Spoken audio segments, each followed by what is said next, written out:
Merci, Monsieur l'administrateur. Grand merci pour cet accueil. Mes chers collègues, Mesdames, Messieurs, les études coraniques font partie intégrante des études sémitiques dans leur sens large. Et la famille des langues sémitiques occupe une place éminente dans l'histoire humaine si l'on considère toute la documentation écrite qui fut produite au cours de son développement, ainsi que l'importance des textes que cette documentation véhicule. Mis ensemble, les espaces comprenant de la documentation en diverses langues sémitiques s'étendent dans le temps sur plus de 4500 ans, à partir de la première partie du 3e millénaire avant Jésus-Christ jusqu'à notre époque présente. Et ces espaces s'étendent géographiquement depuis le Proche-Orient jusqu'à l'Asie centrale, c'est-à-dire depuis la Chine à l'est jusqu'au bord de l'océan Atlantique à l'ouest. Conception un peu large du Proche-Orient. Bien sûr, cette notion d'espace n'a plus de sens aujourd'hui où, après une phase préparatoire des médias imprimés, le texte circule presque sans contrainte, ni de temps ni d'espace. On pourrait dire en observateur ébloui qu'il circule sous une forme immatérielle et librement dans l'espace humain. Si ce n'était cette réserve, ni trop pessimiste, ni catastrophiste, de l'homme de papier et d'histoire que je suis, et qui ne peut que souligner la complexité de l'infrastructure technique sur laquelle repose la circulation et surtout l'accès à cette infinité d'informations immatérielles. Cette infrastructure, elle, est bien matérielle, fragile, vulnérable même, mais l'historien, sans prétendre à la prophétie, conscient des reproches constants, lui ayant été déjà adressés en tant que Cassandre averti, dit toutefois la menace des dangers importants dans le futur pour l'infrastructure en question. Continuité donc quant à la documentation écrite qui fut aidée par une créativité exubérante dans le domaine des systèmes d'écriture. Cunéiforme, syllabique, linéaire, dont celle de Byblos n'est pas encore déchiffrée. Puis l'alphabet sémitique, avec ses ramifications nombreuses, l'arabe y compris, et parmi elles la branche occidentale, grecque et latine, un peu bâtarde. Mais disons-le sans trop de pudeur, dans l'application à des langues non sémitiques, et comme c'est souvent le cas avec les bâtards, cette branche est douée d'une force efficace et d'un énorme succès. Cependant, il n'y a pas de continuité de langue car il y a des langues mortes dans le domaine sémitique. Mortes dans le sens où il y a une rupture d'utilisation, une fin de transmission de la connaissance de ces langues, comme l'acadien par exemple, qui nous est connu seulement grâce à l'effort inlassable des chercheurs et des savants qui l'ont tiré de l'oubli depuis la première moitié du IXe siècle. Il y a par ailleurs le cas extraordinaire de l'araméen, avec toutes ses variantes, qui dispose à la fois d'une tradition écrite extrêmement ancienne, une transmission sous une forme écrite qui est ininterrompue dans l'histoire, les textes allant de la fin du 2e millénaire avant Jésus-Christ jusqu'à aujourd'hui. Cette langue écrite suit visiblement, par étapes et non sans rupture, le développement d'une langue parlée avec des spécificités dans les cas observés.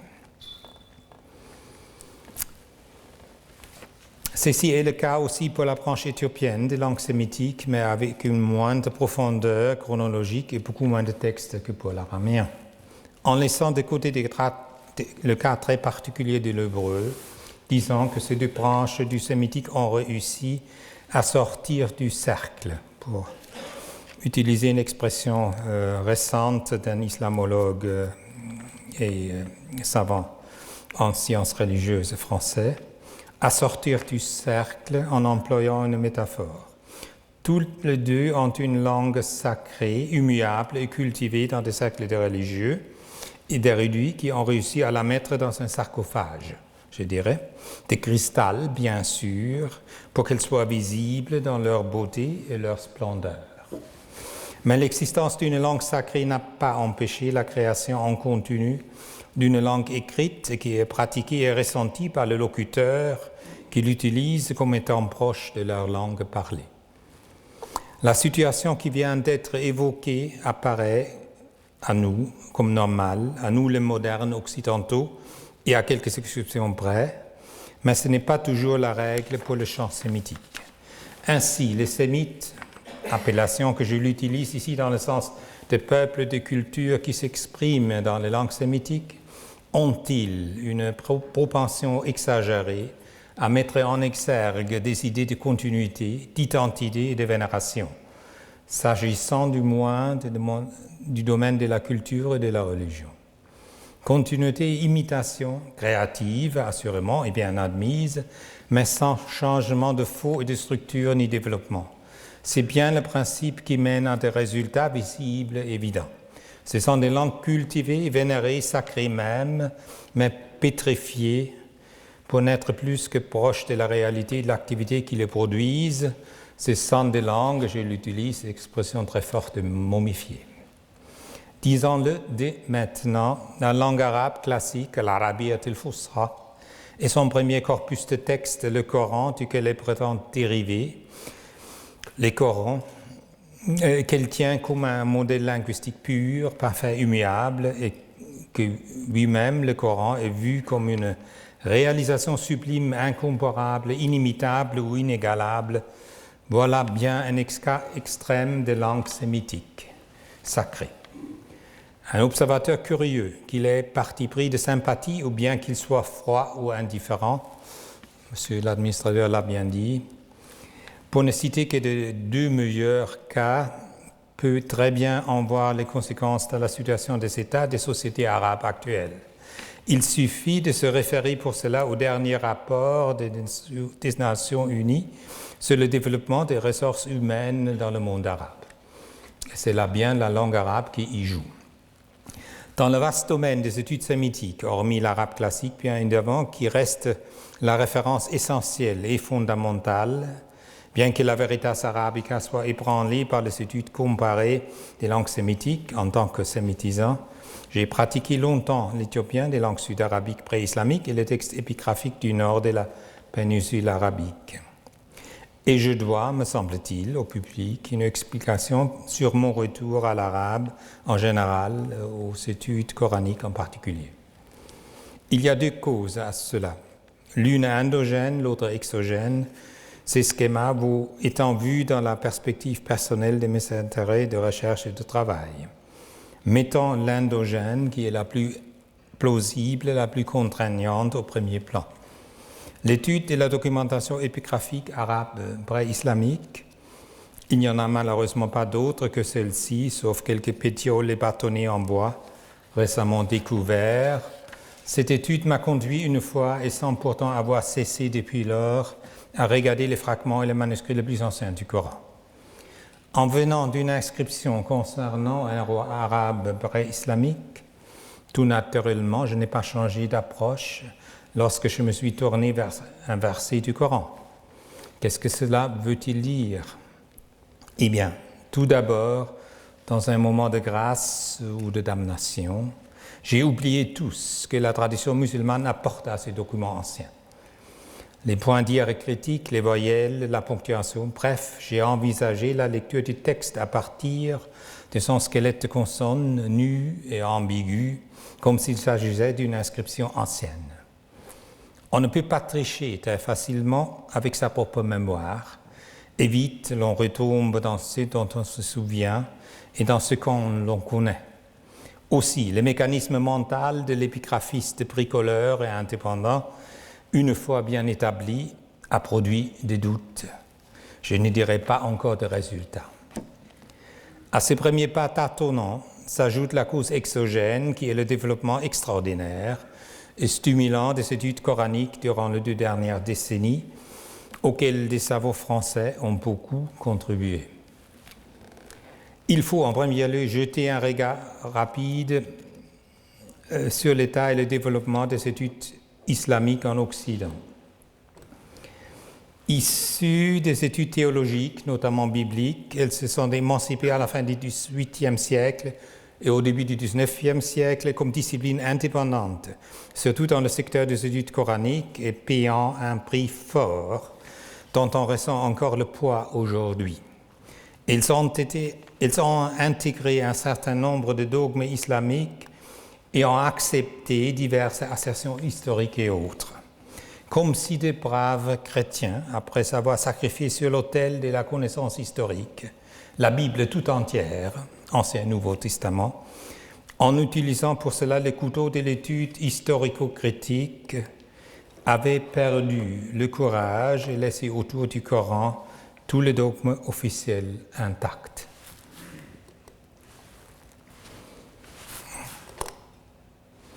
Et voilà une de ces assertions assez surprenantes qu'on peut trouver dans des publications récentes. Donc, les méthodes de la critique textuelle ne sont pas souvent appliquées pour des raisons diverses.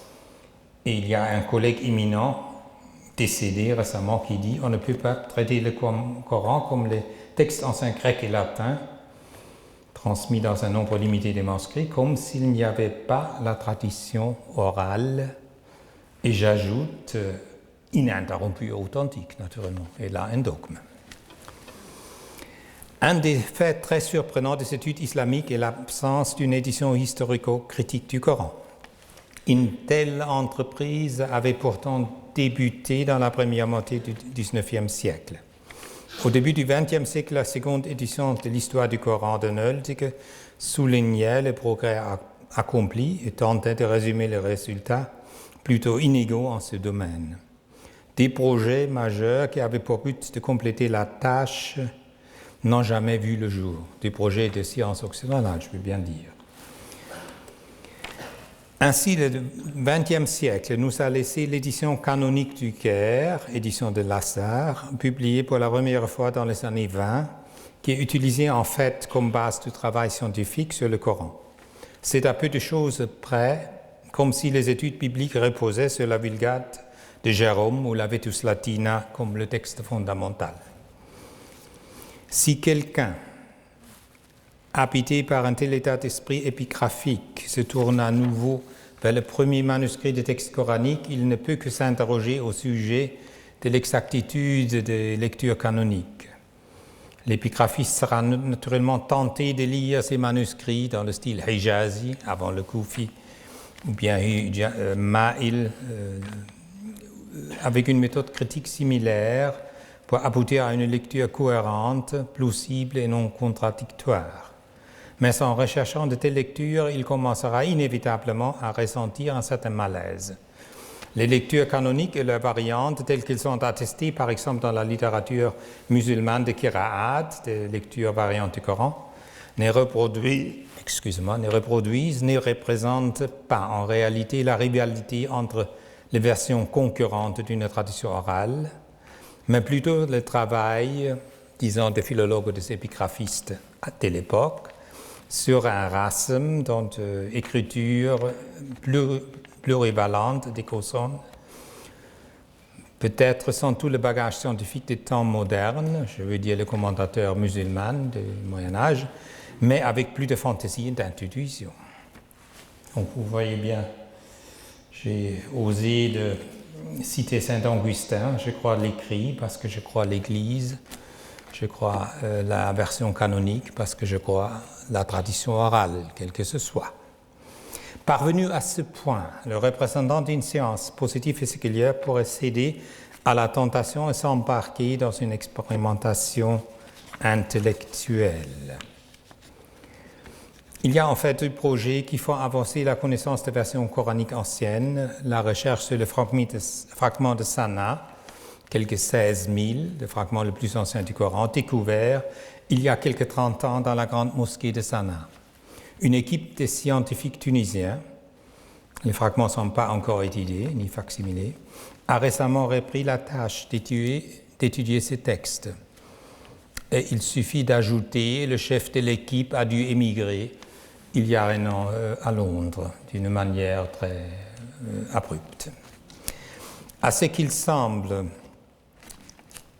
un autre projet, mentionné déjà, a eu la permission de publier une édition facsimilée des plus importantes pièces de cette collection de Sanaa, environ 6 000. Il s'agit de l'édition facsimilée des Corans anciens entreprise par François Desroches, éminent collègue de la Bibliothèque nationale ici à Paris, et Sergio Noé Noceda. À ce jour, 3 volumes de 2 manuscrits de la Bibliothèque nationale et de la British Library ont été publiés. Aucun d'eux n'est malheureusement complet, ni s'agit-il des manuscrits complets du Coran, ni même l'édition est achevée jusqu'à maintenant. Tout simplement pour vous dire de l'état de l'étude des témoins matériels de notre discipline. Cependant, ce qui devient déjà évident à ce premier stade est très simple. Tous ces manuscrits nous en diront beaucoup sur l'histoire du développement de l'orthographe et la voyalisation du texte. Nous pourrons retracer, tradition islamique et canonique mise à part, l'histoire de la version canonique autour de son élaboration, bien que cette élaboration soit d'une manière étonnante brève. Peut-être il y a la sédimentation du corpus coranique qui a duré seulement 150 ans, un temps énormément bref pour la sédimentation d'un texte sacré. Certainement, un des résultats possibles sera une édition critique de la Vulgate ottomane, je dis bien la Vulgate ottomane, comme si c'était la Vetus Latina, et si on permet d'utiliser ces terminologies très pragmatiques pour raison de brèveté. Pour le dire brièvement, la science séculière et positive de l'islam et de ses sources fondamentales doit toujours chercher ihre Entlassung aus ihrer selbstverschuldeten Vorwissenschaftlichkeit. J'utilise ici une variante d'une fameuse citation de Kant, à s'émanciper du nouveau pré-scientifique dont elle est responsable. Un coup d'œil aux disciplines voisines, études classiques, bibliques ou romanes rendrait plus clair ce que j'affirme. Ainsi, pour réaliser l'objectif du travail scientifique qui consiste à découvrir ce qu'on peut savoir sur un sujet, l'hypothèse démontrera ce que contient le texte, certes 1500 ans après son origine, en accord avec la raison et le raisonnement humain. Cela peut ou non coïncider avec la tradition d'une religion sur le même objet. Mais les croyances religieuses et le dogme qui sont fondés précisément sur ces textes constituent un problème entièrement différent et qui n'est pas mon sujet aujourd'hui. Pour le dire avec les mots de Maxime Rodinson, maître toujours vénéré, le respect vers une religion, vers ses croyants, ne peut pas détourner la recherche scientifique. L'exemple de la sourate 85, Al-Buruj, le cercle du zodiaque. Il faut justifier et commenter le titre de cette leçon. D'abord, amère déception peut-être pour l'auditoire, on se bornera à un exemple bref et limité. Même avec une grande ambition, on ne peut pas traiter du Coran entier dans le cadre d'une durée de 3/4 d'heure, un peu plus peut-être, bien que des perspectives concernant tous les textes et ses caractéristiques ne manqueront pas, surtout vers la fin de mon exposé, d'être ouvertes. Il est connu et admis pourtant que le Coran est un livre bref, si on le compare avec d'autres textes sacrés constituant la base d'une religion mondiale. On peut l'imprimer facilement sur 150 pages, 600 pages si l'on préfère un peu d'espace luxuriant pour le confort de l'œil ou pour l'usage rituel. 1225 versets selon une tradition, les autres variant à une cinquantaine de versets près. Le lecteur intéressé par le chiffre, peut-être par les mots et les lettres, etc., voire par le miracle arithmétique et mathématique du texte, peut facilement se faire une idée de ce qu'offre la science moderne en matière et en conjonction intime avec une foi infinie, en surfant sur l'Internet avec des mots-clés. Par contre, il faut souligner dès maintenant qu'il s'agit d'un texte fort hétérogène et composite, offrant une variété stupéfiante de genres littéraires, de niveaux de style, de tonalités d'expression et de registres vocabulaires. Cela n'est pas extraordinaire si on admet l'origine divine de l'ouvrage, mais cela le devient d'autant plus si l'on pose l'hypothèse qu'il s'agit d'une création humaine. Le titre de la leçon est « Comment se fait un texte et son histoire ?»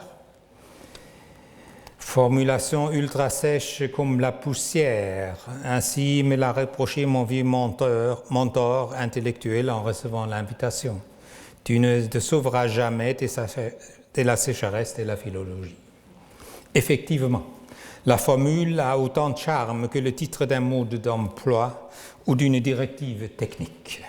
Pour la rendre plus attrayante et par révérence envers le monde intellectuel du pays dont je suis hôte ce soir, j'aurais pu écrire reconstruction d'un texte et son histoire.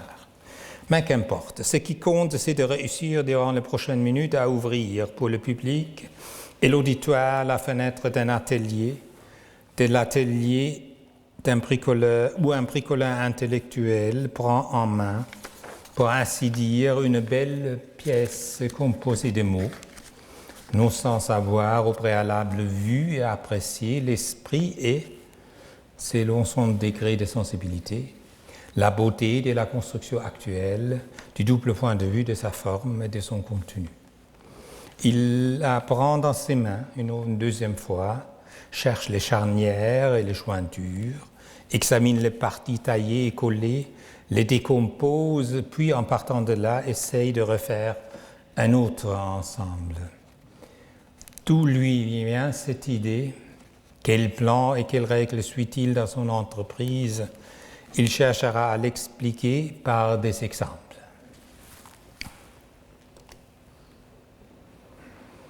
Voilà, c'est notre programme que je révèle seulement après le grand titre, qui était vraiment très général, mais c'est qu'en même temps. Espérons que ça vient. Bismillahirrahmanirrahim. وَالسَّمَاءِ ذَاتِ الْبُرُوجِ وَالْيَوْمِ الْمَوْعُودِ وَشَاهِدٍ وَمَشْهُودٍ قُتِلَ أَصْحَابُ الْأُخْدُودِ النَّارِ ذَاتِ الْوَقُودِ إِذْ هُمْ عَلَيْهَا قُعُودٌ وَهُمْ عَلَى مَا يَفْعَلُونَ بِالْمُؤْمِنِينَ شُهُودٌ وَمَا نَقَمُوا مِنْهُمْ إِلَّا أَن يُؤْمِنُوا بِاللَّهِ الْعَزِيزِ الْحَمِيدِ. Et c'est exactement le passage qui nous intéressera. Il s'agit du texte de la sourate 85, tel qu'elle est dans sa réalité actuelle et visuelle. Vous le voyez bien. C'est cette image du texte qui est diffusée des millions de fois dans des exemplaires imprimés du Coran et sur Internet. Souvenons-nous à cet égard que le docteur musulman s'était farouchement opposé à l'usage des caractères d'imprimerie pour les livres sacrés lors des premiers essais faits en Orient pour publier des éditions imprimées. Et si on voit l'affichage défectué de l'écriture arabe ici à l'Internet, ils avaient bien raison, en quelque manière. Non? Et ceci parce que la parole de Dieu ne peut être réalisée en ce bas monde que par un acte humain individuel, c'est-à-dire un manuscrit produit par un calligraphe. Il aurait dû en être de même pour la récitation, mais là aussi, finalement, comme pour l'imprimerie, la technologie, ses avantages pratiques prévalent. Et le désir du missionnaire pour une propagation efficace n'oppose pas d'entrave à l'usage des haut-parleurs, hélas pour moi, ni à l'usage des bandes magnétiques et des fichiers électroniques qui diffusent la parole divine. Ainsi, elle est ubiquitaire, peut être entendue à chaque seconde, dans n'importe quel endroit, et quelle que soit la sourate ou le verset, pour celui qui souhaite, pourvu qu'il ait un accès au net global. C'est ainsi que se propage une image audiovisuelle totalement uniforme pour des millions, des centaines de millions de croyants, mais aussi pour d'autres, et c'est comme une ultime réalisation du dogme de la parole de Dieu directe et immuable. Il s'agit d'une célébration solennelle et rituelle du texte. Notons, et cela manque pas de piquant, que la récitation, comme vient d'entendre, porte bien des marques d'influence de la musique sacrée orientale, juive et chrétienne, d'une réalisation qui pourtant, dans son uniformité quasi parfaite et dans sa solennité élevée et séparée du quotidien, s'éloigne le plus possible et de façon très sensible de la réalité historique où les textes du corpus coranique, hétérogènes et composites, ont trouvé leur origine en ayant dans le contexte de l'époque leur fonction et leur caractère propre. Le Coran invite lui-même maintes fois à observer, contempler, réfléchir et méditer. Eh bien, la récitation, paradoxalement, ne transmet pratiquement pas de contenu.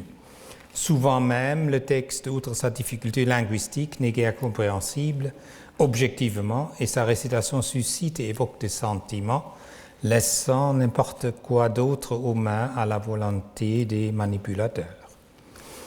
Et c'est ici que l'historien commence à faire de l'histoire, dans tous les deux sens.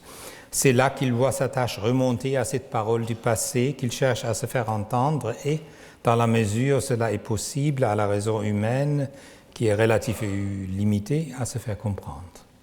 Sans entrer dans une discussion théorique sur l'herméneutique, qui est à la base de cette entreprise avançant à la lumière de ces théories, avec un but idéal, peut-être même illusoire, mais néanmoins impératif pour l'esprit séculier, intellectuel et curieux, ouvrant la porte de l'atelier de l'historien. Plus de célébration et de solennité, elles sont remplacées désormais par des questions précises et détaillées, par des hypothèses, des réponses, des propositions et surtout par une discussion contradictoire. Donc vous voyez bien la traduction française, des spécialistes la reconnaîtront sans doute. Regardons les interprétations proposées par les exégètes musulmanes et divers chercheurs scientifiques, et faisant cela sur la base d'une traduction en français. C'est là que je vous propose, pour une raison pragmatique d'une part, car il pourrait y avoir dans l'auditoire des personnes qui ne connaissent pas l'arabe, et d'autre part pour une raison d'ordre méthodologique. Une traduction bien pensée, qu'elle soit littérale ou bien qu'elle vise à transposer dans la langue d'arrivée tout le sens et l'esprit qui sont dans le texte de départ, crée une distance critique par rapport à l'original et sa pensée, qui aide souvent à repérer des inexactitudes ou des imprécisions. Du moins, c'est mon expérience personnelle qui est née en travaillant sur des versions multilingues de mes propres travaux. Et ce n'est pas par hasard que les meilleurs germanistes ne sont pas des Allemands, mais des Français et vice-versa. Le même phénomène s'observe dans le monde musulman. Les exégètes et commentateurs éminents, comme d'ailleurs les meilleurs grammariens de langue arabe à l'âge classique, ne sont pas toujours des Arabes. On ne trouve parmi eux un très grand nombre de personnes aussi des Turcs. Les lecteurs de la langue arabe croient trop vite comprendre un texte difficile que le Coran. Pourtant, il devrait être prévenu.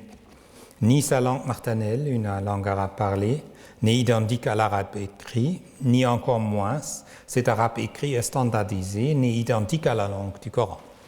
Donc, je combats des dogmes, comme vous voyez bien. Un lecteur de langue étrangère est plus porté au respect de la difficulté, de l'obscur, de l'incompréhensible et les passages énigmatiques, vraiment énigmatiques, ce le faut lui échappe moins. Un premier fait saute aux yeux. Non seulement le corpus coranique comme ensemble se compose de pièces fort différentes et multiformes, c'est en quoi vous devez me croire, puisque vous ne voyez actuellement qu'une pièce, un seul chapitre, parmi les 104 qui composent les livres, mais les sourates, c'est-à-dire les chapitres, sont elles-mêmes composites et complexes. Cela détermine le changement de rime et de rythme dans le verset. Vous le voyez bien, j'ai indiqué un peu le rime. En fait, c'est un rime vocalique avec des variantes, ou et i, et la consonne qui ferme le syllabe n'est pas trop important, mais ça change entre d, ik et i à la partie au milieu, et ensuite de nouveau d. Or, se pose une question, est-ce qu'il y a des règles et des principes qui dictent la composition de sourates, Peut-on discerner les personnages, les groupes et les intentions qui sont à l'origine de ce travail de rédaction et qui l'ont conduit à son terme? Avec un peu d'ironie, pour ce cas-là, on pourrait dire que oui, est proposé pour la Sourate 85 le principe de composition d'une bonne marche militaire en droit parti, vite 1 à 10, lent, porté 11 à 12 et encore vite 13 à 21. Mais cela ne correspond pas, il est vrai, à l'esprit de la poésie ancienne arabe et sémitique et introduit un principe strophique plusieurs fois proposé dans les études coraniques, hautement discutable et discuté, sur lequel je ne peux pas m'étendre ici. L'autre question est aussi épineuse. Y a-t-il un auteur ou des auteurs pour des pièces primaires, de base, dont se composent les sourates? Sont-ils identiques aux rédacteurs et arrangeurs de sourates comme entité de deuxième degré? Cette question peut seulement trouver une réponse en étudiant les principes et les structures en détail, pièce par pièce, au niveau primaire, en comparaison avec la structure et les idées principales qui ressortent de l'analyse de sourates comme ensemble. Et il y a un troisième niveau, donc une entité tertiaire du livre, sans doute plus évident et accessible à l'analyse. La composition du livre actuel son entier et les principes qui y règnent.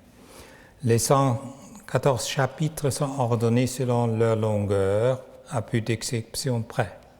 La première entrée, la Fatiha, dont je traduis pour l'instant le nom par l'ouverture, parce que ça peut être autre chose, en précisant tout de même qu'il y a des essais assez divers d'interprétation et de traduction de ce titre. Une prière courte rangée en première position, c'est certainement pas par hasard si la tradition musulmane elle-même connaît une discussion pour savoir si cette pièce, cette prière, dans la bouche de Dieu, sans formule introductive, dit ou dite, comme le Notre Père, dans le texte de la Fatiha est souvent reproché, fait vraiment partie intégrante du Coran. Quelques autres exceptions dans l'ordre du classement peuvent être expliquées comme des blocs de compilation antérieurs à la compilation finale du livre ou bien comme de simples erreurs de calcul. Même les énigmes, les miracles mathématiques du Coran ont leurs limites assez matérielles. Ce principe mécanique, joint avec l'absence même de titre pour les sourates concernées, indique un groupe des investigateurs avec leurs principes ou leurs intentions. Je dis maintenant de l'entité au niveau du livre entier. En effet, c'est l'autorité politique, pas seulement calife, mais aussi des gouverneurs qui sont des acteurs qui s'occupent de la compilation d'un livre sacré et d'un seul. C'est évidemment dans l'esprit pratique et pragmatique de l'homme politique, je dirais même l'esprit bureaucratique, qu'on réalise les livres. Peut-on conclure que le contenu, esprit et la motivation religieuse en peut jouer? Une autre hypothèse approuvée dans le contexte historique exploré serait que c'est la hâte qui est à l'origine de cette composition. On était pressé de produire le livre. Donc, toute diversité complexe est totalement cachée par l'uniformité de la réalisation du texte et la récitation rituelle. C'est bien le rituel, la célébration qui crée l'unité monolithique du texte en langue comme en psalmodie, bref, une atmosphère globale autour du livre. 3 niveaux de composition alors, derrière le troisième, la composition du livre dans son entier, on devine une volonté, une intention politique, décidée et réalisée par des moyens bureaucratiques. Quant au deuxième niveau, celui des chapitres sourates, il est plus difficile d'en parler, notamment parce que des études de détail manquent encore. Récemment, on a un exemple fascinant d'analyse des passages christologiques, certaines sourates du Coran, qui sont composés et ordonnés, et en faisant la comparaison avec des positions christologiques de l'Église nestorienne, on voit très bien, ce sont des réponses point par point à des papiers profession de foi christologique nestorienne. Et on peut distinguer même 2 phases. Il y a une phase de convergence. On essaie à retrouver un compromis, même une synthèse, à laquelle suit une phase de divergence totale et de confrontation. Et là, vous avez les parties christologiques du reste dans le dôme du rocher. Donc, on voit très bien que la composition de sourates est un processus qui se fait sous nos yeux, si on peut ainsi dire. Et je pose même une autre constatation, ces positions nestoriennes ne datent pas avant 750. Donc faites un peu le calcul et pensez sur les conséquences. Mais d'une manière expérimentale, je propose l'hypothèse d'un groupe de rédacteurs érudits, pour les sourates, je veux dire, qui travaillent sur des matériaux préexistants et qu'ils connaissent. Ils ont un esprit d'archiviste appliqué, mais pas nécessairement un esprit théologique, mais celui de commentateurs qui cherchent à mettre en ordre secondaire dans une collection d'unités disparates constituant le premier niveau. Parmi les résultats de cette opération, on trouve des compositions régies par des principes formels et littéraires, mais aussi des compilations d'ordre intellectuel qui suivent un schéma des traités théologiques. Et je l'avais fait allusion à ces traités de christologie, disons, musulmane. Reste le premier niveau. Il y a des pièces brèves, reconnues depuis longtemps et canoniquement comme étant politiques, de longs discours homilétiques et paranétiques, discernables par des éléments rhétoriques de cohésion, et sont présents également des thèmes doctrinaux récurrents. Parmi les genres, on peut énumérer des proclamations d'oracles, des hymnes, enfin précédemment, allusion au principe strophique, des textes législatifs, mais aussi des discours polémiques. Derrière cela, comme auteur, on distingue bien le visionnaire et le missionnaire, le prédicateur et l'orateur, mais aussi l'enseignant, les leaders politiques et religieux. Celui-ci pourrait bien être le personnage extraordinaire tel qu'il est vu traditionnellement, je veux dire Mohammed, sans que l'on soit obligé de lui attribuer le tout. Ma longue digression, et je m'en excuse, mais c'est bien le style arabe, la littérature arabe, c'est la digression, fut peut-être un peu théorique, mais j'espère qu'elle ne fut pas ennuyeuse. Mon intention était surtout d'expliquer à l'auditeur non initié qui s'adonne pour la première fois à la lecture du Coran, soit à travers traduction, soit dans la langue originale, son sentiment d'être totalement égaré, de ne pas trouver le fil du discours, ni de la pensée du livre, qui doute même s'il s'agisse d'un livre selon notre entendement, un but d'original, son sentiment d'être c'est-à-dire un livre composé. Et cela explique aussi l'existence de nombreuses clés de lecture du Coran du type que dit le Coran à propos de tel et tel sujet. Allez dans les librairies, vous avez multitude de ces clés de lecture pour ces livres compliqués. Ce sont au fond des concordances thématiques pour tous ceux qui veulent utiliser le texte comme guide spirituel dans leur vie, lorsqu'ils ne veulent pas seulement s'en tenir aux autorités instruites et compétentes en matière. Enfin, comme somme, rappelons-nous toujours au sujet du Coran que c'est bien une main et un esprit très éloignés de l'entreprise spirituelle et religieuse qui ont donné, je dirais presque d'une manière brutale, la forme finale et visible d'emblée de ce livre. Donc ça explique bien le sentiment d'être égaré quand on l'ouvre, cherche à le lire.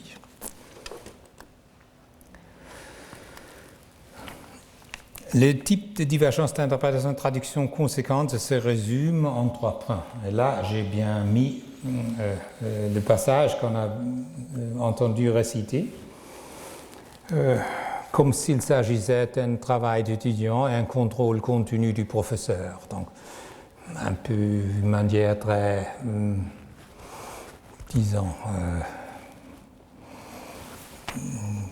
pédestre, pédantique. Non, j'ai mis les crayons, selon mon opinion, remarqué ce qu'il est de plus simplement de faux dans la traduction d'un éminent collègue, je dois le dire. Vous voyez bien. Alors, il faut dire qui sont les gens de la fosse. Est-ce que le verbe kutila, laissant pour l'instant la lecture passive et apprendre dans le sens du passé, ils ont été tués, c'est-à-dire anéantis, bien dans le sens d'une malédiction qu'ils soient tués, anéantis. La grammaire arabe permet le 2. Est-ce que le verbe nakama, c'est le verset 8, être en colère, mon collègue traduit carrément tourmentaire. Est-ce qu'il se construit avec la préposition min contre quelqu'un? Est-ce qu'il y a une raison pour cette colère dans une phrase avec une subordonnée contenant le verbe subjonctif, minou, parce que ceux qui croyaient, et ça c'est tout simplement, disons, une faute de traduction, mais on verra.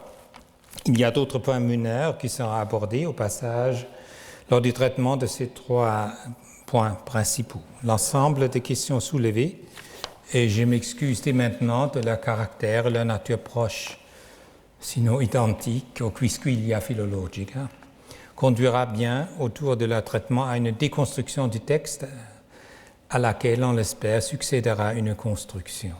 J'évite volontairement le terme de reconstruction. Vous l'avez déjà remarqué, le Coran, et cela est très typique de son style, raconte rarement des histoires. L'histoire de Joseph est une des exemples les plus marquantes, mais il abonde en allusion à des histoires et des faits qu'il présume être connus de son public et de son auditoire. Il se réfère donc constamment, surtout à des écrits et livres antérieurs dont il présuppose la connaissance du moins superficielle. Et comme cela ne suffit pas à la bonne intention du missionnaire propagandiste, il se revendique constamment de ses rappels à ses écrits et leurs enseignements en matière religieuse, unicité de Dieu, création, surtout le jugement dernier. Actuellement, il existe une mode dans les études coraniques. On parle beaucoup de l'auto-référentialité extraordinaire du Coran par rapport à d'autres textes sacrés. Plusieurs centaines de fois, le texte se réfère au dit Coran, le livre, la révélation qui est descendue, etc. Je n'y crois que très peu. Encore faut-il étudier la question épineuse, extrêmement délicate, qui consiste à savoir si le texte se réfère à lui-même lorsqu'il se réfère au Coran. Mais cela pourrait être le sujet d'une autre conférence. Donc, si le texte ne raconte pas l'histoire, il faut la faire, voire l'inventer. Et c'est précisément ce qu'a fait et que fait l'exégèse musulmane jusqu'aux ramifications les plus modernes, et c'est bien cela aussi que les études coraniques scientifiques, bien entendu dans le sens d'une non-religieuse en Occident, mais pas seulement là, ont fait et continuent à faire. Je présenterai cette méta-histoire du texte et sa déconstruction d'une manière quelque peu mélangée en son temps de la tradition musulmane au résultat de la recherche scientifique. Ce désordre relatif est bien voulu et n'est que le reflet de l'interaction et l'influence, parfois même réciproque, de 2 sphères. Commençons. Le genre d'Ukhdoud, c'est le texte arabe, dans l'esprit de l'arabe sahib, ashab, qui indique bien une relation, un lien intime, soit de position, destination, soit, comme il semble que ce soit le cas ici, les gens dont on connaît bien l'histoire de ce qu'ils ont fait à Ukhdoud. Le Juma, c'est ashab al-Ukhdoud. Ukhdoud pris comme nom propre, le lecteur, l'auditeur curieux ne manquera pas de trouver à l'Ukhdoud la carte moderne de l'Arabie saoudite, site archéologique près de la ville de Najran. Vous avez ici une belle carte photo de satellite. L'Internet, s'il l'interroge, lui donnera une multitude de détails et d'informations. Donc le problème pourrait être déjà se résoudre ici. Il faudrait pour cela seulement brièvement parler de martyrs chrétiens de Najran et expliquer le fait que le Coran fait allusion à cette histoire qui se passe 100 ans avant la mission de Mahomet et la révélation du Coran. Mais intervient un détail destructeur, attendu et chaleureusement salué par l'historien passionné. On connaît les noms anciens de l'oasis de Najran, qui est un nom ancien, lui aussi, Rakhmat dans les inscriptions sud-arabiques, Rahma en hébreu ou Rahma en grec. L'identification par des auteurs arabes, exégètes coraniques et géographes d'Ukhdoud avec Najran, ou une partie de l'oasis, est donc bien une conclusion circulaire. Parce qu'on sait que le Coran se réfère aux persécuteurs de Najran comme gens d'Ukhdoud, eh bien, on dit qu'Ukhdoud est un autre nom de Najran.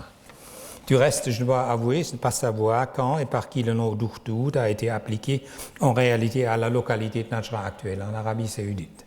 Cela aurait pu arriver déjà au cours du Moyen-Âge. Najran avait des évêques chrétiens et donc une communauté chrétienne du moins jusqu'au temps des premiers Zaïdites, 11e siècle, ou bien cela pourrait être un fait plus récent. Le nom propre a un rôle éminent dans la solution de problèmes textuels de toutes sortes et un peu partout dans le domaine des textes et leur explication, ajoutant l'exemple présent à la longue liste de solutions qui sont échouées. Deuxième essai. S'il faut renoncer à ce nom propre donnant un sens convenable au mot d'Uhdud dans le contexte concerné. Uhdud, pluriel achadid, je m'en excuse, quisquilia philologica, veut dire la fosse, le fossé, du moins selon le commentateur musulman. Et avec cela vient la longue histoire du roi Himyarid Sounouas, on ne dit jamais qu'il était juif dans le commentaire musulman, qui se met à la persécution des croyants, on ne dit jamais que c'était des chrétiens de Najran. Entré en ville, il fait creuser des fosses, dans la tradition on parle toujours de deux, dans le parage, il fait allumer des feux. Une fois la flamme bien embrasée, il met les croyants devant le choix d'abjurer leur foi ou d'être jetés dans le feu. C'est ainsi qu'on lit l'histoire dans la plupart des commentaires musulmans, même les plus récents. Je fais un peu le contrôle, on trouve tout, c'est immuable même les commentaires. La science historique occidentale accepte volontiers trop vite. Dans des commentaires et des traductions, on ajoute, élargit et précise que Sounouas, c'était la tradition arabo-musulmane, et bien le roi juif appelé Masrouk dans les actes des martyrs de Najran, ce qu'il a en grec, syriaque, éthiopien et arabe. Mais on ne parle pas des fossés remplis de feu dans ces actes, je veux dire. En revanche, le persécuteur fait passer des matières au fil d'épée, bien qu'il brûle naturellement des églises. Ce fait, ainsi que les deux invasions éthiopiennes venant au secours de la cour originaire au Yémen entre les années 517 et 25, l'étude chronologique exacte fait l'objet d'un grand nombre de travaux et des articles, viennent à l'appui de l'historicité de ce récit. Toutefois, il n'y a pas seulement les sources de tradition chrétienne, mais aussi des documents primaires, des inscriptions sud-arabiques, des fragments d'inscriptions éthiopiennes. Vous voyez ici un petit choix. Cependant, la joie et le contentement de pouvoir, d'une part, confirmer et d'autre part, remarquablement préciser la tradition musulmane, fait oublier aux chercheurs occidentaux quelques faits fondamentaux. En effet, c'est bien un roi juif, farouche champion du monothéisme, qui persécute et martyrise des chrétiens parce qu'ils ne renoncent pas à leur foi monothéiste, en quelque sorte, bien qu'il y ait des doutes sur la sincérité de cette profession du monothéisme de la part des chrétiens. Certains commentateurs musulmans, par la majorité, qui connaissent la vraie nature de persécution de Najran, l'ont bien compris et présentent une autre histoire, authentifiée par divers dits de Mahomet, qui à leur tour ont toutes les chances d'être inventées tardivement. C'est l'histoire d'un tyran anonyme, dans un endroit non précisé, qui fait creuser deux fossés parallèles, les remplis de feu, y fait jeter des croyants qui ne renoncent pas à la foi en un Dieu unique. Le problème fondamental d'un tyran monothéiste, persécutant des monothéistes, n'est pas posé. Du reste, ce serait un cas unique si le Coran se décidait à prendre parti avec sympathie pour des chrétiens en détresse. Mais le problème reste entier. Est-ce que Uhdud, le mot arabe, veut vraiment dire fossé? Les explications, le passage auquel il souvent fait référence, qui sont tirés surtout de la poésie arabe pré-islamique, et aussi d'une identité pas très catholique, sont longs, trop longs pour être exposés maintenant. Mais pour le dire en bref, la racine had et ses dérivés nominaux, had la joie, etc., la joie ici, je veux dire, désigne des traces qui laissent un cours d'eau, le fouet sur la peau, la charrue ou bien le roue d'un chariot dans la terre. Vous vous souvenez des fosses parallèles, ce sont les traces de roues de chariot, évidemment, auxquelles Mahomet fait allusion. La forme précise Uhdud est très mal attestée, je veux dire avant le Coran. C'est alors vraiment, je veux dire, s'il s'agit de traces de fouet ou de traces de roues, ça veut dire vraiment cuire le saint martyr à petit feu, ou brûler le saint martyr à petit feu, pour le dire avec les mots de Voltaire, si de telles petites tranches servaient comme lieu et instrument de martyr.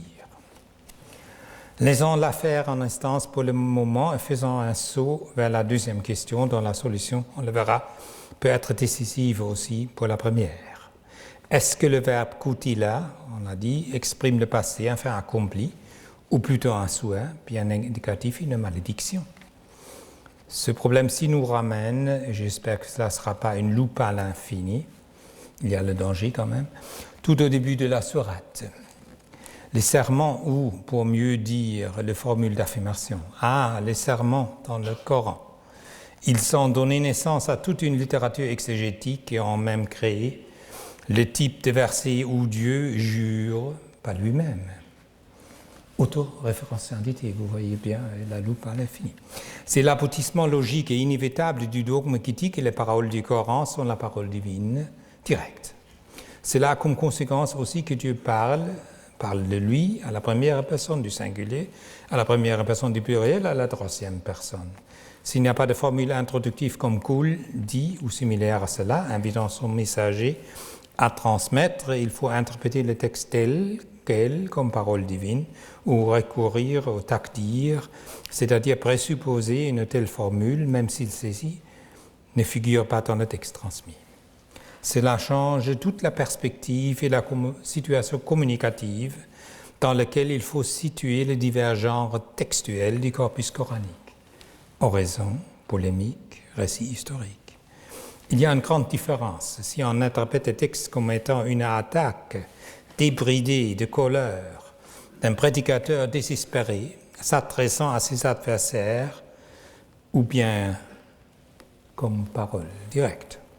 Ainsi, le livre du Coran, j'ose le dire, j'ai osé déjà pas mal, j'ose le dire, le Coran en allemand est ein verrücktes Buch, dans le sens primitif du mot allemand verrückt, déplacé, décentré, du moins dans son interprétation canonique. La situation communicative des textes est tout simplement mise hors de sa place par un dogme qui dit, c'est la révélation des paroles de Dieu directes. Revenons au serment. On jure dans le Coran par des phénomènes naturels, le jour et la nuit, des plantes, le ciel, les astres, mais aussi par des choses plutôt abstraites, participe au féminin pluriel, attribué à des choses floues et inconnues, et dans le cas de la sourate 85, participe actif et passif de la même racine, shahid wa mashhoud, livrer toutes ces formules à la fantaisie de l'auditeur. C'est bien là un héritage du poète, rhéteur et divin arabe. Au fond, le contenu importe peu de toutes ces belles formules.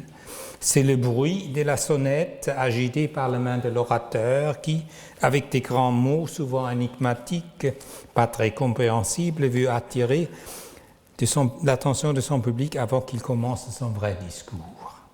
Le style du Coran a bien intégré cet héritage rhétorique de temps en temps tel quel et d'autres fois en glissant des concepts religieux dans le fait de la sonnette. Ainsi, il y a peu de règles pour la distribution des grands mots. S'il y a peu de règles pour ça, il y a bien une règle grammaticale qui va suivre. Peut-être la dernière, contentez-vous. Mais avant de le dire, j'applique moi-même la règle de l'adab, la littérature arabe classique, c'est bon goût, et je n'ennuie pas mon public en traitant mon sujet d'une manière trop linéaire, rigide. Ainsi, je fais de nouveau une petite digression à propos du cercle zodiacal. Asama Avad Buruj, partant de l'arabe moderne, n'a pas de problème à interpréter le premier serment comme le ciel avec ses 12 mentions stellaires. Halkat al-Buruj est bien le terme technique en arabe moderne. Ce n'est pas le cas dans le commentaire classique qui donne une multitude de significations. Mais en fin de compte, c'est la parole de Dieu. On observe même que parmi les bruits de la sonnette agitée, il faut trouver un sens particulier. On propose les châteaux des cieux, le soleil et la lune, les étoiles en général et finalement les mentions classiques aussi. Pour les philologues savants, en effet, le terme technique arabe est obscur. Une étymologie persane pour Buruj ne convainc pas. Le mot Burj, Buruj, déjà en soi un mot emprunté, veut bien dire tour, palais et château. Mais pourquoi désigne-t-il aussi les mentions? Les autres langues au voisinage ne connaissent pas cette métaphore. Une autre exception pour ce soir, comme philologue, je suis iconoclaste par nature et éducation, et c'est d'autant plus que je dois vivre et vivre avec douleur des vexations quotidiennes, la pollution visuelle et acoustique de notre époque. Toutefois, je propose maintenant une source visuelle pour l'expression ciel avec les tours, dans le ciel avec les mentions zodiacales. Le ciel avec le cercle zodiacal est un motif fréquent et récurrent sur la mosaïque des synagogues et des églises de la basse antiquité, et surtout d'ailleurs dans les synagogues. Je vous montre l'image d'une telle mosaïque dans la synagogue de Beth Alpha, au nord de Nablus. Vous voyez dans l'arrière-fond la carte de satellite de nouveau. Quelle est la fonction de cette image? Elle représente des espèces de midrash populaires accessibles aux gens non instruits, mais aussi aux instruits bien sûr, se rapportant à la création divine. En la regardant avec les yeux curieux d'un arabe de l'époque qui cherche à trouver un mot dans sa langue pour désigner ce qu'il voit, il n'est pas du tout tiré par les cheveux de proposer un ciel avec un cercle de tours autour. Laissons aujourd'hui la question de savoir si on est présence d'une invention du langage coranique, l'idée d'utiliser de telles sources visuelles, iconographiques, pour éclairer des phénomènes textuels du Coran pourrait être fructueuse dans d'autres cas exactement. Je cite l'exemple de la sourate At-Takwir, Tawhid, l'enroulement, quand le soleil sera enroulé. Il y a sans doute une source textuelle, l'Apocalypse chapitre 6, verset 14, le ciel se retira tel qu'un livre qu'on roule, mais l'idée et la formule du Coran devient beaucoup plus évidente quand on regarde une mosaïque byzantine illuminant le verset de l'Apocalypse. Je ne peux malheureusement pas montrer une image de la région à l'époque. La vue que je présente est celle de l'église de Chora, admis XIVe siècle, à Constantinople, Istanbul. Mais pourquoi? On est dans le domaine de l'étymologie. Il s'agit peut-être du même mot. L'idée d'enroulement du soleil, de la lune et des astres est rendue visible dans le sens du mot arabe par la mosaïque. Un regard porté sur cette image aurait sans doute évité à certains traducteurs du Coran des absurdités comme proposer l'obscurcissement pour le titre de la sourate, d'une part, et des spéculations interprétatives du genre si le soleil était enveloppé d'obscurité à la manière d'un turban, d'autre part. Bon, je crains que mon temps coule et je veux quand même arriver à un premier résultat. Vous avez promis des doutes, pas des résultats, des doutes d'un épigraphiste et historien, mais venons un peu au genre littéraire, au style de prédicateur-orateur, et pour cela, l'appel qui fait office de sonnette, c'est mon image habituelle maintenant, demeure, même vidé de son sens concret, grammaticalement un serment. Moi, je l'avais bien dit. Mais il est banalisé, une pure formule d'affirmation, donc il ne faut pas chercher trop de sens dans ces serments. Si on veut décider s'il s'agit d'un fait historique, ont été tués les gens de la fossée, ou bien qu'ils soient tués, anéantis, on peut trouver naturellement la réminiscence du livre de Daniel 3.2 avec le four. Deuxième comparaison, il serait feu vivant embrassé dans la fournaise, d'une part dans l'enfer, d'autre part. Il est ainsi dans la suite logique des choses que Urdu ne suffit qu'à la petite fosse, mais le four la fournaise, comme traduit Blacher. Mais ça aussi c'est circulaire parce que c'est une allusion à Daniel, alors le mot veut dire le four, décrit avec des termes si vifs dans les livres bibliques. Il faut, si on se décide pour la malédiction, qui sans doute est l'interprétation la plus logique, trouver une autre explication pour les gens Urdu. Ce n'est pas Najran, ce n'est pas la fossée, c'est autre chose. La four, c'est très improbable. Donc les écrits à travers l'histoire des diverses religions du prochain ne manquent pas de malédictions adressées aux adversaires, aux impies mécréants. C'est ainsi qu'on pense le sens de fosse quand l'on retrouve dans les écrits de ces seigneurs de Qumran, les gens de la fosse, dans une situation à la fois délicate et piquante. Ne regardez pas, ça viendra ensuite. Ce sont des impies, les gens de la fosse, de la fossée, qui peut-être succombent au piège des femmes et pour cela sont voués à la fosse infernale, Béné ou Anéché Hachahas en hébreu. Le mot Ukhdud serait alors une traduction littérale de l'hébreu, peut-être pas directement, mais après un passage par l'araméen. Est-ce plausible? Posons le problème d'une manière générale où situer le genre littéraire religieux arabe dans l'ensemble de littérature religieuse écrit religieux de Proche-Orient. C'est ni la langue, le langage et le discours prophétique tel qu'on le connaît dans l'Ancien Testament, ni le style narratif et épique d'un livre d'histoire. Donc c'est vraiment le style des apocalypses, des écrits secondaires, écrits juifs et chrétiens, tellement en vogue à partir du VIe siècle après Jésus-Christ. De même aussi les hymnes religieux seront présents dans la liturgie chrétienne de la même époque. Ce sont des discours secondaires, j'ai dit les écrits apocalyptiques et le Coran qui se réfèrent constamment aux écrits antérieurs.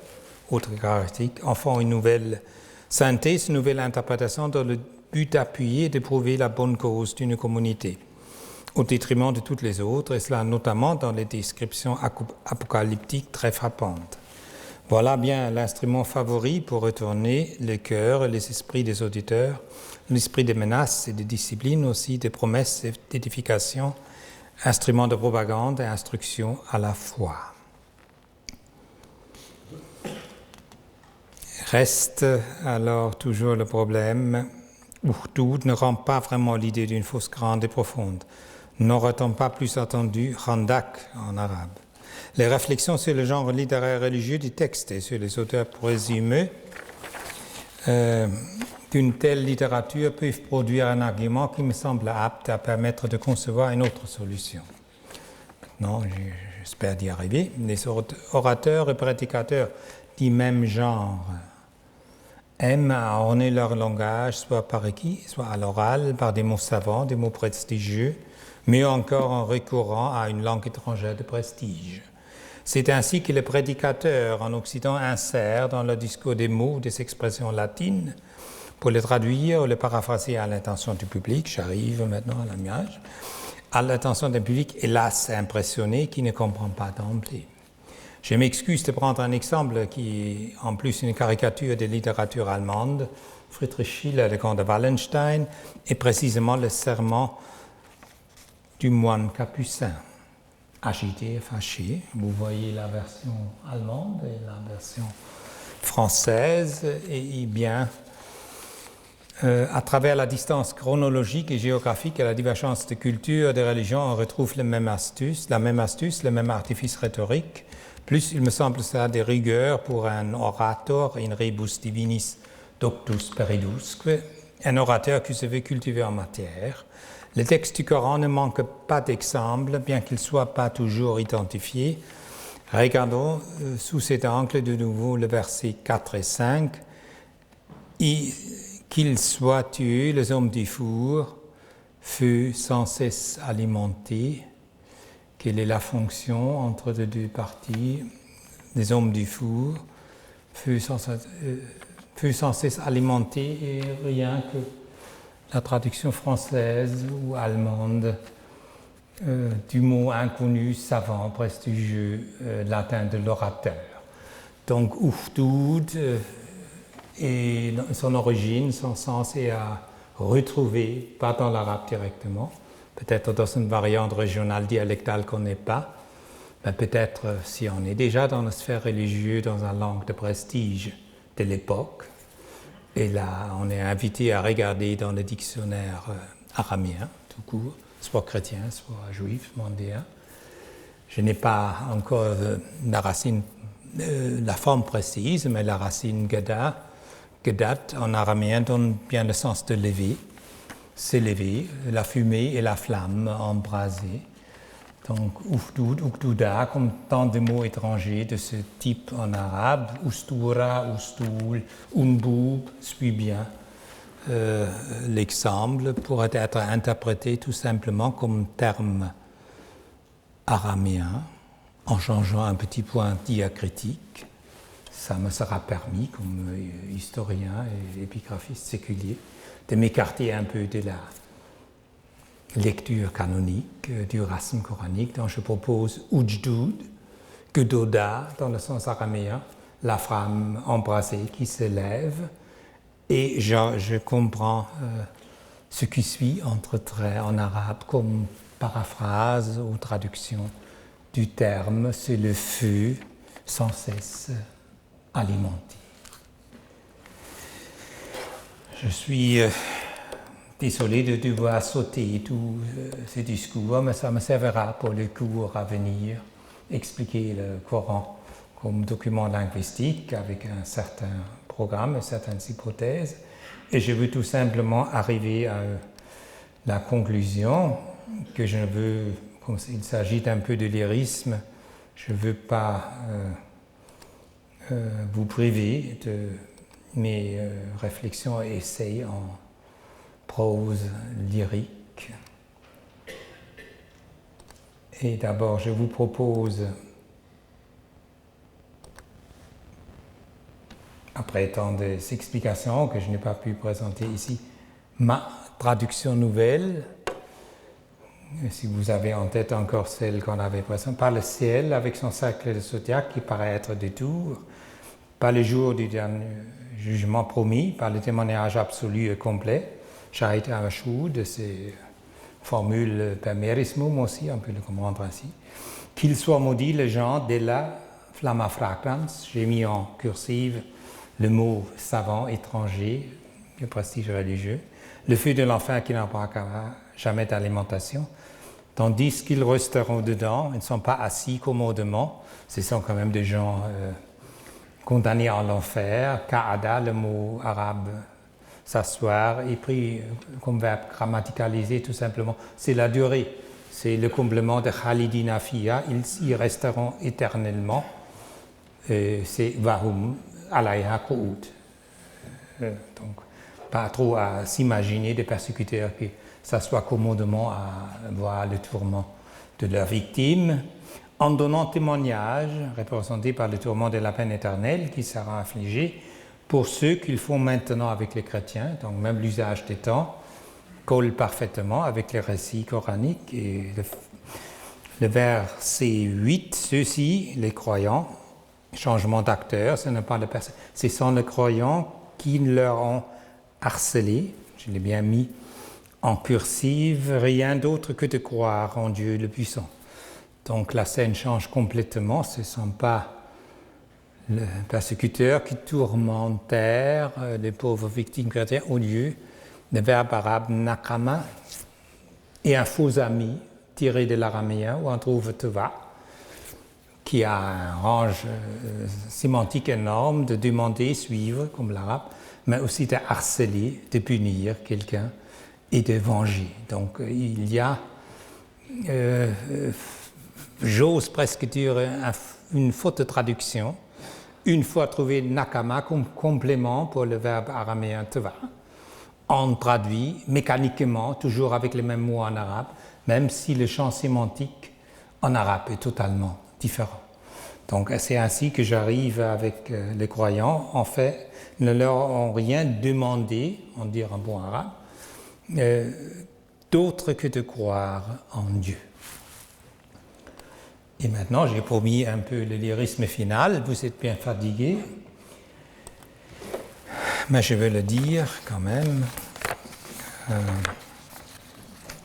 Employons encore une image. Le Coran pourrait être comparé à un édifice. Par exemple, une mosquée bâtie avec des éléments provenant d'autres bâtiments plus anciens, des temples antiques avec leurs colonnes et leurs chapiteaux, des églises chrétiennes avec leur nef et leur voûte. Dans le mur, on reconnaît les colonnes, les pierres taillées, les chapiteaux qui ont été réutilisés, souvent même façonnés, pour remplir leur nouvelle fonction. Des portes murées, un plan étroit à l'angle aigu, par exemple aussi, témoignent d'un bâtiment plus ancien orienté vers une autre direction géographique. C'est très bien, les premières mosquées ont changé la Qibla quelque temps. Le contemplateur peut choisir de se consacrer entièrement à l'harmonie et à la beauté de l'édifice tel qu'il est à présent. Il peut considérer comme une synchronie parfaite, prendre en compte la fonction et l'utilité des éléments actuels. Bref, exposer les projets des idées des derniers maîtres de l'ouvrage. L'observateur qui contemple peut tout aussi bien se concentrer sur les éléments constitutifs de cet édifice et ainsi découvrir l'origine, l'âge des éléments divers, essayer de déterminer l'endroit où ils ont été faits, les replacer peut-être, dans l'ancien contexte architectural, savoir enfin à quoi ils servaient aux différentes époques considérées. À terme, les deux approches ne s'excluent pas l'une l'autre, même si ponctuellement il est nécessaire de concentrer ses efforts sur un aspect important en particulier pour obtenir des résultats notables. Certes, le travail à fournir dépasse souvent les capacités d'une seule personne, d'un chercheur, pour traiter à la fois les deux approches. Pourtant, les deux méthodes sont toujours complémentaires. Chacune d'elles a besoin de l'autre pour arriver à ses fins, pour faire avancer la recherche dans son propre domaine. Comme une récompense à ces études variées, le contemplateur, une fois qu'il sera bien informé, pourra finalement considérer l'édifice à la manière d'une holographie. Regarder synchroniquement la structure et la beauté de l'édifice de notre époque, puis porter son regard vers les multiples pièces et éléments, je passe maintenant au texte, qui ont été transformés pour être réinsérés dans l'édifice actuel, ce qui lui permettra, tout en regardant les éléments apportés d'ailleurs, de faire venir à son esprit l'image des constructions originelles. Il reste à savoir si jamais, pour un moment, lui sera accordé la grâce de concevoir l'édifice, bien que complexe et composite, comme étant fait d'un seul bloc, comme étant une création de génie, voire une révélation divine. Cela dépendra bien sûr d'autres dispositions, de la personnalité, de sa connaissance rationnelle, de sa croyance dans la beauté absolue et parfaite. Plus encore, peut-être, cela dépend de sa foi dans une ultime et complète vérité. Je vous remercie.